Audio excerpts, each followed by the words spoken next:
2007. Do you think war with Iran is inevitable? I sure as hell hope not.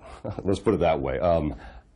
I think a ground war in Iran with American boots on the ground would be a horrible thing. And I think people like to toss around the fact that we have to stop them in some way from gaining this nuclear capability.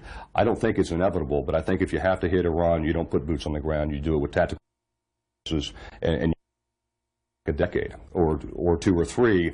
I think that's the way to do it, with a massive aerial bombardment campaign.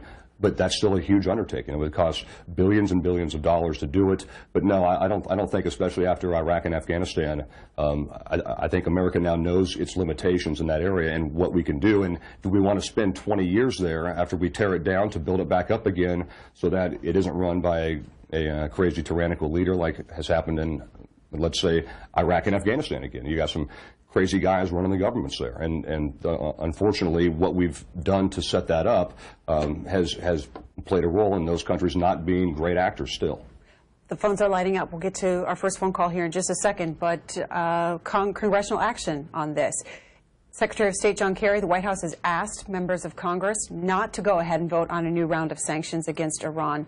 Secretary of State is going to testify next week before the House Foreign Affairs Committee. Will Congress wait until after he testifies? Congress should not wait, because I think what you have in the administration, in this bubble, which exists in Congress and in the administration too, I think they're so in love with the idea of just saying that they did something here, whether it works or not, that they're blind to the reality.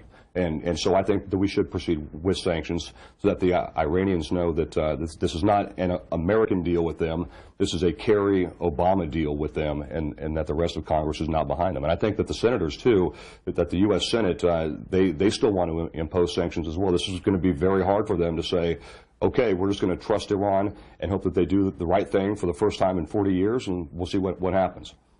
William's up first. In Athens, Ohio, Democratic